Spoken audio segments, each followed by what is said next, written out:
talk about finishing the play, right, and finishing the game. Let's talk about a team that did a terrible job. I like that. Absolutely terrible job of finishing. Hey. Like Dallas. They lose for a lot of reasons. For one, they got dominated the entire game. Then Jimmy G turned into Jimmy G in the second half, and he gave him an opportunity. Dak was Dak. You know, he wasn't what you wanted him to be, but he wasn't bad. What's up? But now I was just going to say, by the way, it should have never even gotten to that point. I'm going to stand here, and I'll take this to my grave. Deebo Samuel's got a first down, in my opinion. Even when they slow motion and the elbows or the knee was down, that ball was on the line. They got a first down.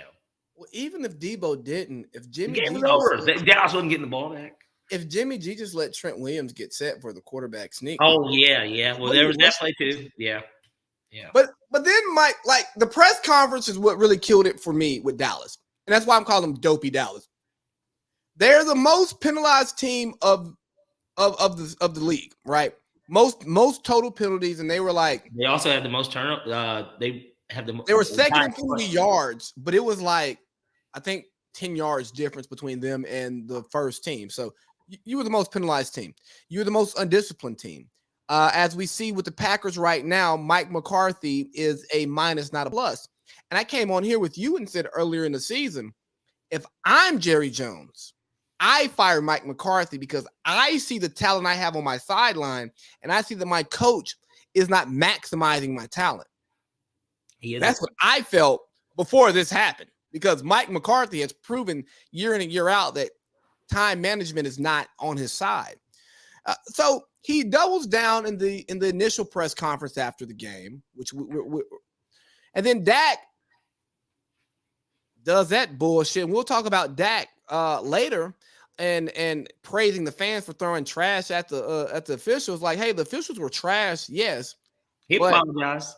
But Dak, y'all are trash. Like, y'all have no discipline. You're not a trash team, but your discipline is trash.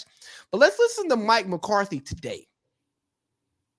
The only thing that we talked about, Dak and I, was, put a yard limit on it. Cut it to 10 yards. I mean, that's probably going to be the change, the adjustment that we make. We had great confidence in that situation, because we were just trying to get inside the 30-yard line for the change, the play call for the final play. So that's the right call based on our preparation. It's a 13-second threshold is the call.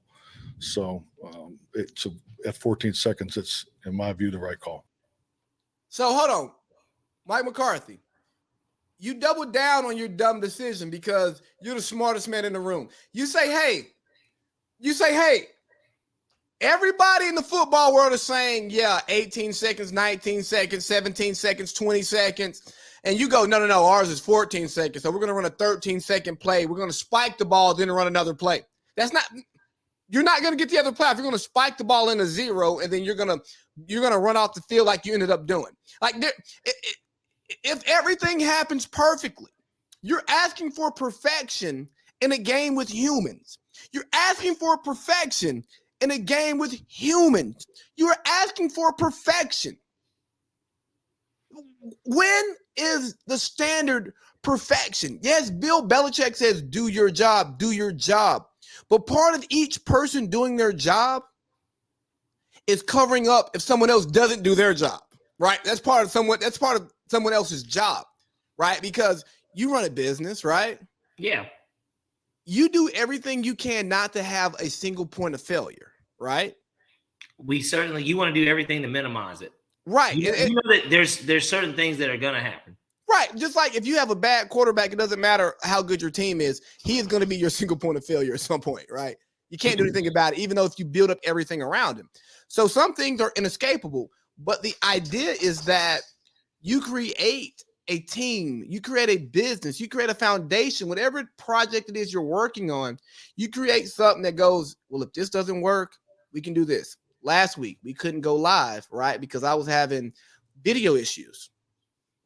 But we still recorded the podcast because we could still get the audio, right? Absolutely. Because we weren't going to let bad internet stop us from putting these picks out here to the world. No single point of failure. Let's be real. You can do this podcast by yourself if I get fucking sick and we just needed, hey, if it's nothing but recap, preview, picks, right? Yeah. You don't need me. And if you, what a few weeks ago, you couldn't video in and we called, right? No single point of failure. Why are we doing this at a level for recreation that we're trying to monetize? Sponsors, if you're listening, yes, we're trying to monetize this. When Mike McCarthy gets paid millions, Dak gets paid millions, Kellen Moore gets paid millions, and he's supposed to be the whiz kid next head coach that's going to turn a franchise around, and he doesn't even know how to fucking execute his play sheet properly. And they go, we called the perfect play at the perfect time that demanded perfection for us to win a game. The fuck out of here. Yeah, I demanded perfection. Yeah, look, it's McCarthy being McCarthy. We have seen this is a guy, like I kind of told you in the pre-production meeting here, my mom used to look at him and say, man, he just looks like a hick. And, when you look at Mike McCarthy speak and you kind of look at him, it is kind of like this dude that's like, man, what do you have going on up there? Like, you know what I mean? Like, you just look like you're kind of just staring blankly into the crowd and you're just kind of, trying to give an explanation for something that we all know is stupid as fuck. It's 14 seconds left in the game. Throw the ball. You could have ran 3 plays, but you decided to do the one that potentially could have, in the worst case scenario, you would have not gotten another playoff without even taking a shot to the end zone. Own it, and let it be. And let it be known that, it probably wasn't our best play call, and I take full responsibility for that. Look, I'm sure Jerry likes people that are accountable. I know that a lot of people do. I like it when people are accountable. Certainly when they're wrong, you'll take accountability for when you were right, so take it when you're wrong. And, no, he wants to dance around it. Dak wants to, applaud fans for throwing shit at the officials. It could have been, I thought that the way that the ref came up, he should have been there well before that. And I definitely do think that, that certainly knocked off a second or two for sure. But at the same time, you don't even put yourself in that position if you run that play. Like, why are you running that? What are you running that play for? You've got 14 seconds. You can legitimately get 3 plays off, maybe even 4 if you're good enough. Like, They could have ran a post to the same place on the field, and they could have got a second playoff. I know. That's what I'm saying. I just didn't understand it. And, Mike, I guess Jerry will make the decision here soon, but certainly you've got 2 coordinators that once they're gone, I think on both sides of the ball, you're going to take a step back. Because what's going to happen? What? Are the Cardinals going to fire Cliff, and then Cliff takes the OC job with what's going to happen there? Or, like we kind of spoke about earlier, is Sean Payton potentially a guy that's in on it? Even if you pulled a Herm Edwards type thing, when Herm Edwards got traded from the Jets to the Chiefs, do you remember that? He got traded. You could always trade – the Saints could trade Sean Payton for like a 2, maybe even a 1. Who knows? Like, it depends on how much Dallas really values. Sean Payton is worth a 1. For sure. I think Doc Rivers got traded from the Celtics to the Clippers for a while. And like Sean Payton is on. You're bringing up a great topic here. Like, let's think about coaches who are worth like legitimate draft picks. Like Sean, 5 1s. I don't think he want to mortgage their next 5 years just because of how old he is. Fair. But if we're saying Bill Belichick 5 years ago, just 5 years ago, is it worth mortgaging the greatest coach in NFL history? Yeah, for 5 1s. I mean, come on, man. Look what Carson Wentz got a 1. Carson Wentz got a fucking 1. 5 years ago, if you're a 3-13 team talent wise, Belichick probably brings you to 500. You probably, because you're overly prepared. And then obviously you have to take into account, even though they've done a pretty good job, I know that their teams have always seemed a little mediocre. He still coaches guys up. Like, there are guys that have been undrafted that are Pro Bowlers for him. Look at that 7-9 team from last year with Cam Newton. They were 3 plays away from being 9-7. Yeah. And Cam Newton. I blame Josh McDaniels for that Seahawks call. Cam Newton skips rocks. Like, he doesn't throw passes. He was out there skipping rocks. What was Cam Newton this year? 0-6, 0-5 as a starter? I think he was over. Yeah, he definitely didn't win. I'm just trying to think, did they lose about 4 or 5? Basically, the Panthers became a shit show, which, I mean, they weren't really that talented to begin with. That 3-0 shit was a fugazi.